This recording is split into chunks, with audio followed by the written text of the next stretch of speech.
NUP everywhere.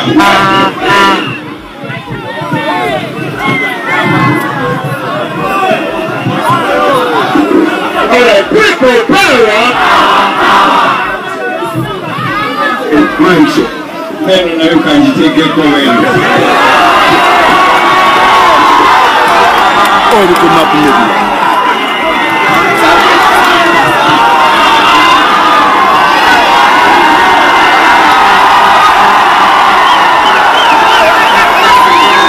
Tuli kakadi ewa Balamu. Tuli kakadi ewa Balamu. Oli Map Media TV Uganda.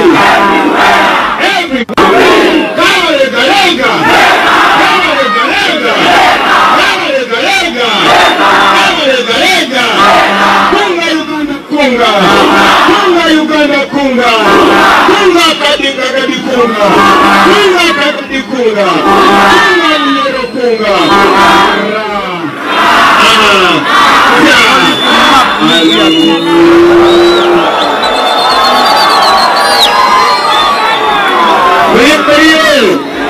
Kuya kurungi.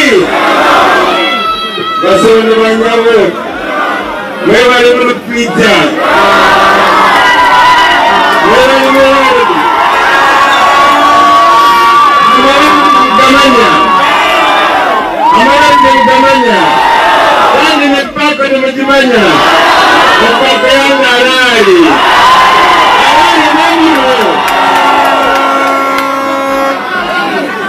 Nisabe barere mazenemu Uganda. Uganda ni mulumanya kurungi. Olwalero benyaga bategera bingi nnyo. Tukola bambasana muzikiriza mbyogere mu Uganda mumanyi bulungi nnyo. Ate njagala nnyo okwogera mu lunyere lwaleero. Naye nyinza okulekayo ebintu ebimu. Kati njagala kubasaba mwalina essimu gyetunuuzeemu. Muli kumbona? Muli kumbona?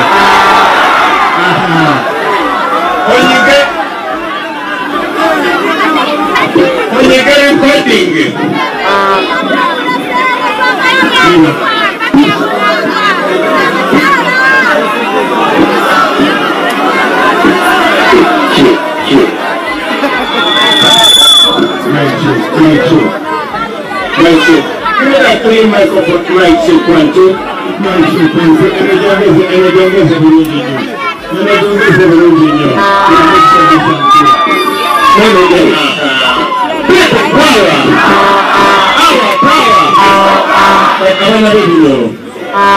Abana b'egomero nsaba mumpulirize bulungi nnyo kubanga kino kiri very important.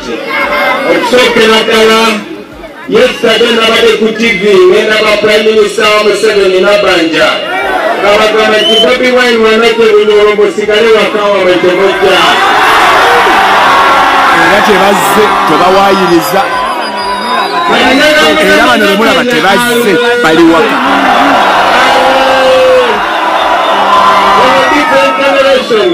Mumanyi lwaki sisita wange taagala mugye kubanga taagala mumanye amazima. Taagala mumanye amazima. Abazungu bwe baali baagala tufuna basileevu baatukweka ekintu kimu mazima. Bakozesa what they call divide and rule.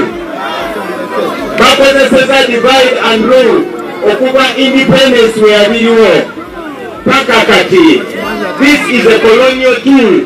A colonial tool kwe kwawulamu abantu along tribal lines. Kino kakati gwoli Muteso, gwoli Muganda, gwoli Munyankole, gwoli Munyoro, gwoli Muteso, tebagala mukwatagane. Ekyo tebakola okusobola okutudividinga.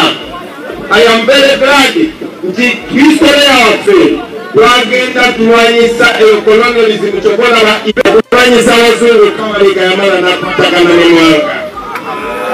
Today ndi wano naye nga manyi nti ffe after so many years, after more than 100 years bafubye okutudividinga.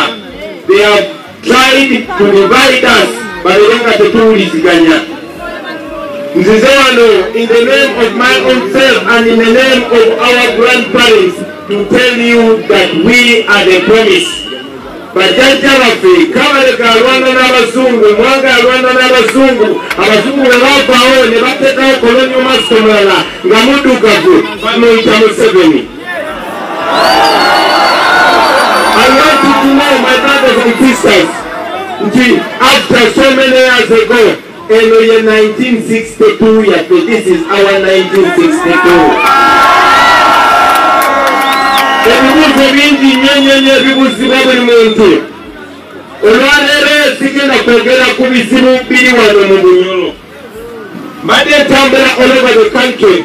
I have been to Busoga, I have been to Bukedi, I have been to Teso, I have been to Samia. Now we are in Bunyoro. We've been to Uganda. Tubadde ku bitundu byonna byonna mu Uganda n'engeri zibulimu. We have the same problems and we can have the same solutions. Uganda is a very rich country.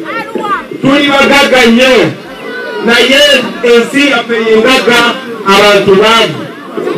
Nabe nagambye abasamya b'e Busia nti Busia and Samia is rich, but the people there are poor.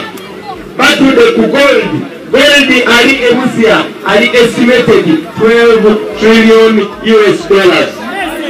12 trillion US dollars. Naye abaana baavu tebagenda ku ssomero, engono zaabwe mbi era kigenda kusigala bwe kityo for the next 100 or more years. Njagala mbabulire nti the same problem is here. Bunyoro is rich. Njagala mumanye nti obugagga obuli wano singa twalina abakulembeze nga baagala ensi yaabwe eno ebadde osobola okufuuka first world. The same blessing. Now the wano Libya bali baavu nebe bazuula amafuta kubanga balina obukulembeze bulungi. Libya became a first world paka we are attacked by America. Njagala okuwabulira the same story with Iran or Iraq. The same story with Dubai. Bembagamba wano nti Uganda ku mulembe gwa Amini, Uganda yawaako Dubai obuyambi nkakasa temusobola kikkiriza nenga kituufu. Uganda yawaako Dubai obuyambi ku mulembe gwa Amini. Saawa zino abaana baffe nga bava mu oil rich Bunyoro bagenda ku nnyonyi ne bafuuka ba slave in a land where they lose their kidneys ne babajjamu body parts kubanga abaana bamwe bafuuka ba slave. Olunaku lwaleero tuli wano wagagga nnyo mwebe bamanya tikati tutte ku bugagga nga bakugoba ku ttaka. Waliwo so much land grabbing, abantu babagobe ku mataka gaabwe. Abantu bajja wano nga tebalina ttaka, talina wageeyikayo ttaka. Family ya Museveni, they own Bunyoro land in miles. Family ya Museveni erina miles ez'ettaka wano mu Bunyoro. Tuli wano the most fertile land in East Africa eri wano Uganda, and majority of it eri wano Bunyoro. Naye obwavu buli mu bantu, abaana tebalina mirimu n'ebirala bifaanana bwekyo. Naye sigenda kwogera ku bizibu olwaleero. Muzaka tolwaleero yagala kwogera ku ki? Olwaleero njagala babiri ebintu bibiri. Number one, njagala kubabuulira nti wadde neesimbyeyo nga president, wadde mbikyali wammwe, wadde munsapotinga nga bwe mwasapotinga last time, nzize okubakubira torch in the new Uganda. My brothers and sisters, tunakulonda ngale twabagamba mu 2021. The dream is to bring a new Uganda. Zenandi bade siri politician banyi kumwe mumanyi twakubanga miziki wano Kagadi, twakubanga miziki Hoima, twakubanga miziki Chukube. I've traveled the whole world. Nendaba ensi nyingi nnyo tebali even half as rich as our country. Nezikyuka empya kati e Burkina Faso ekyuka at a very fast speed. Mukwano gyange Museveni we are taking over our country 40 years ago.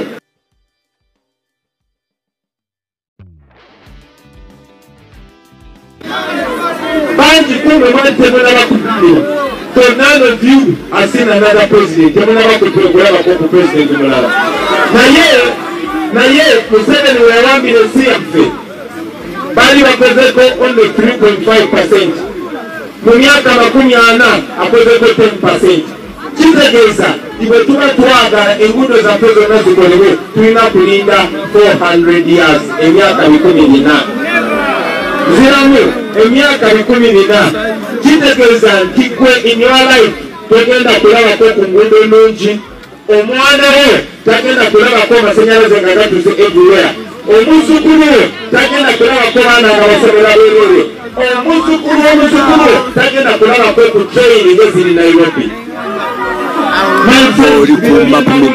Bituufu buli mwaka oguyita mu myaka oguyitawo bibange bitali bya ddala. Nekibadde emyaka 40. 40 years. Museveni is the longest ruling person in the world. The second longest ruling person in the world. Emyaka 40 laba enguudo zaffe.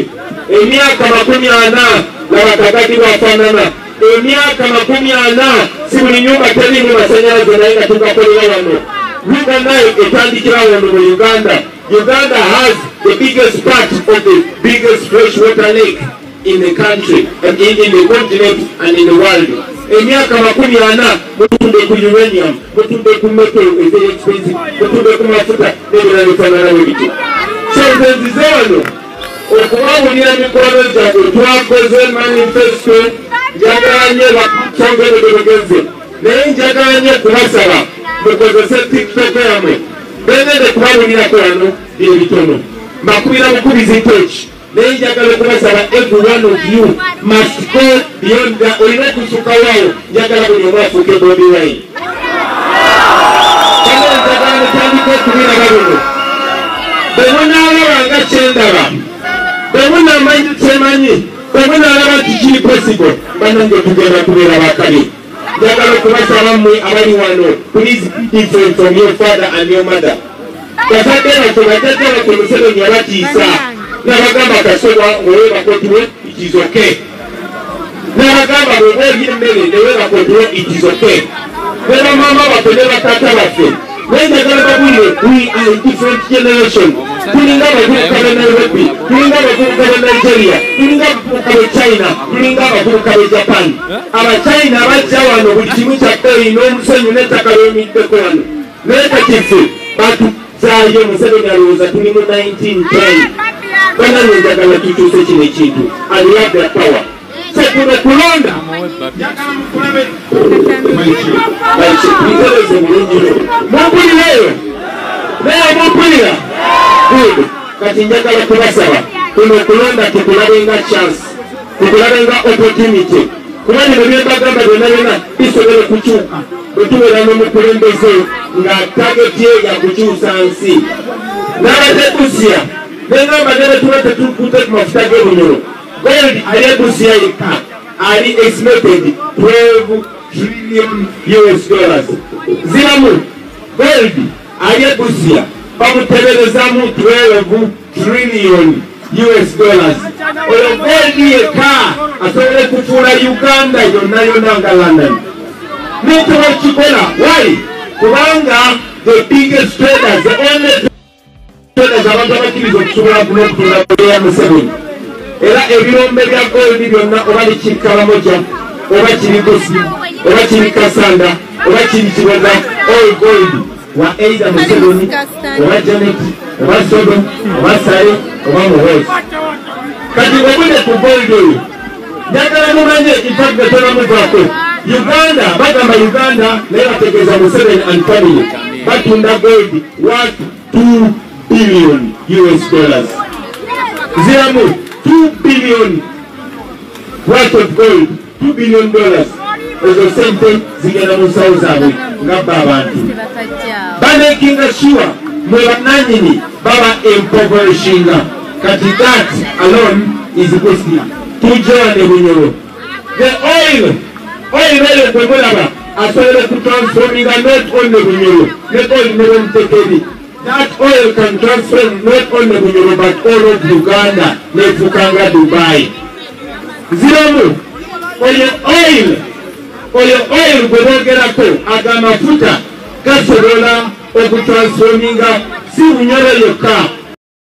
Byabakama kicho ogendo tugamba 2026 ng'akalulu kawedde nti NRM ye yasinze ng'esomba abaana b'amasomero abaana b'omu primary ng'esomba abaana ba secondary abali under 18 years abatalonda ng'esomba basibe wabula NRM mujoga ne mutuuka n'okuleeta abasibe Mukyala Isa Safina ajja onagamba nti omukuumi w'amakomera akola kikulaaliza NRM akuumawo ki kumbe mulesa abasibe mubambazizza aga uniform gammwe aga yero.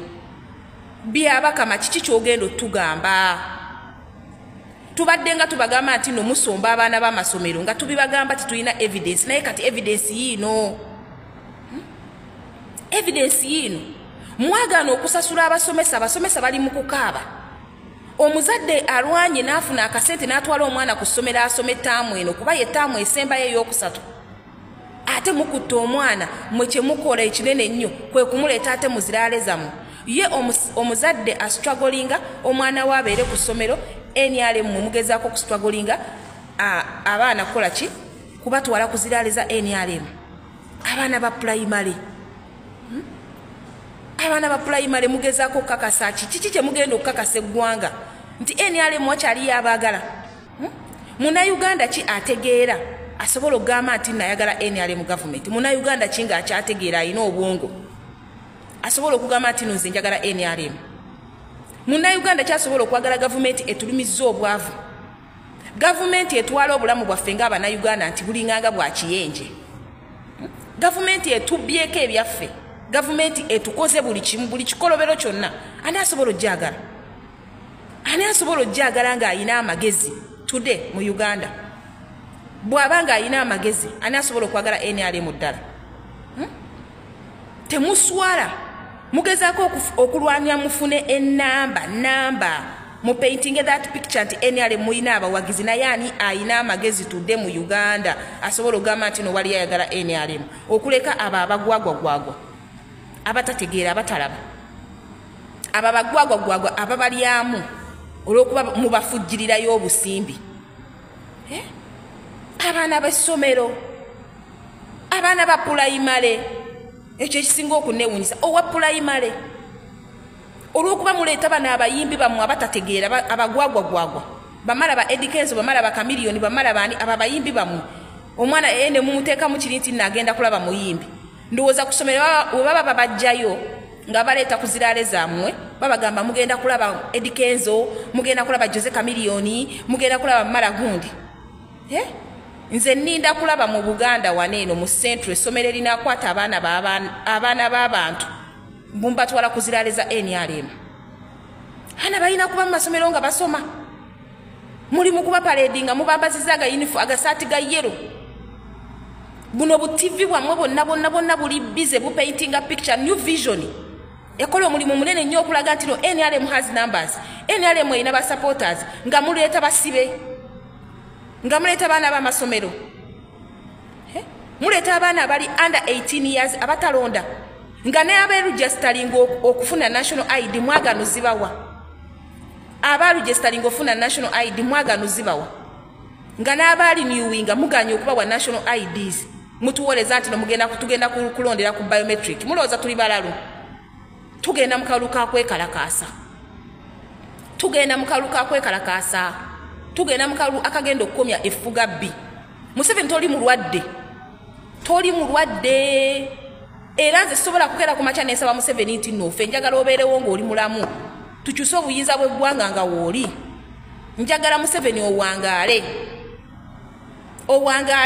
kuba Museveni toweetaaga kufa kati toli mulwadde naye wagaana okikkiriza n'abakulyamu abo abakoze ebikolobero ku Bannayuganda batayagala oleka Entebbe kuba bakimanyi nti nno bagenda kuvunaanibwa singa gavumenti ekyuka tebaagala owummule naye gwe toli mulwadde okooye wuyo bagamba amaaso tegakyalaba osobola otya okumalako ziraale ezi tosobola kuba kampeyini zimalayo tosobola kuba okooye naye oganye okukkiriza ne bakulu banno muganye okuwaayo obuyinza mu mirembe mwagalira Buwayo nga ye mwabutuulako nga ye mwajja nga muwamba obuyinza bw'eggwanga Uganda ye mwagala Buwayo neffe tugamba tugenda mu kalulu ka kwekalakaasa ne muleeta abaana b'amasomero abasibe omusibe gwe mwasibira mu makomera gammwe abamu nga tebalina na misango ne mubaleeta mulaaleeza mmwe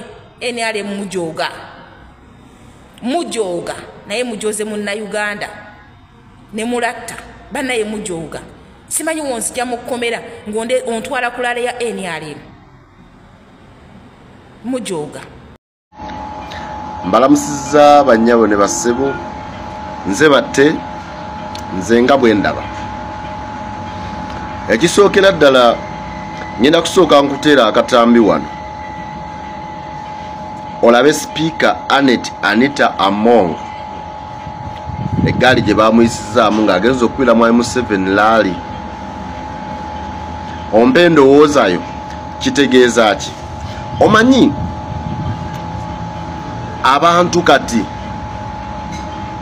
bagenze bakoowa obulimbo w'emyaka 40 nti ebintu ebyasuubizibwa mu 2016 bye bya 2021 bye bya 2011 bye bya 2006 bye bya 2001 bye bya 1996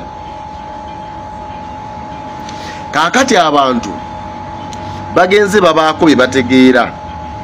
Anita Among Speaker wa Parliament amanyiddwa nti Amongo mukambwe naye yagenze kulaale ng'ayogerera bubi Kyagulanyi ne protest vote abantu ne bamuŋoola abazze kulaale ya NRM okuwuliriza NRM ebagamba kibiki byegenda okubakolera ne bamuŋoola bakolera kyesonyiye ne bataddamu muwa matu wadde okumukkiriza okubaako kyayogera ku Kyagulanyi ne protest vote. Wuliriza aka video kano.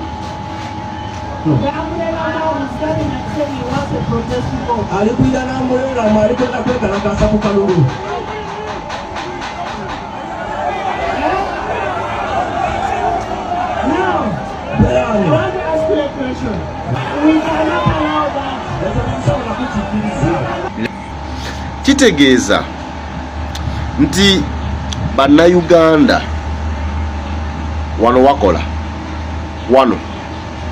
wakola kyekisookera ddala. Ekyokubiri bino bye bagambanga nti Kyagulanyi ali mu Buganda wokka kati bw'obanga ogenze mu Eastern Region n'owulira abantu abo abakola ekyo kitegeeza ne Eastern Region agisensedde. Tubulayo ekintu kimu oba bibiri okugenda mu bitundu ebirala obeere ekaabalole nga n'abeeyo bakuŋoola oba ogende mu Madiyokoro nga n'abayo bakuŋoola oba Palisa. Ensi bwetyo bwe bigenda okutandika era ebyo temwabirabyawo wokka. Kasolo baamuŋoola nga nnyonnyola ebitakwatagana sise namujju nga nnyonnyola ebitakwatagana n'abantu bazze babagoba nga boogera ebitakwatagana nti okusuubiza abantu ekyokukola n'okulaba butya bwe kigenda okukolebwa balaba nga gavumenti eno byagigwa kkono kati okuswazibwa okwambulwa kyemuba mulinda. Ekirala njala tunulire communications officer wa NRM ono ye Emmanuel Dombo yawadde aliko ensonga za ttaanya katusooke tukawulirize tusooke tukawo obudde nzije tutandikira awo. Waliwo abalemeddwa okukunga abantu okujja mu nkiiko zaabwe kati bwe balabye ennamba z'NRM nga ziyitirivu ne batandika okwebuuza nti tukikola tutya. Baasooka kugamba nti tufumba emmere bagenze okulaba teriiyo.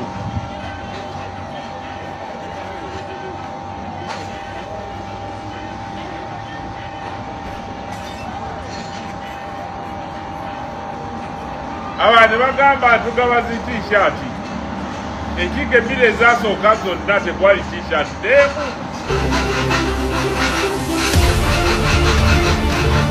kati baleeta ekirala tuleeta baana bamasomero abeeyo baliko n'ebirevu nga bajja mu primary God have mercy upon us.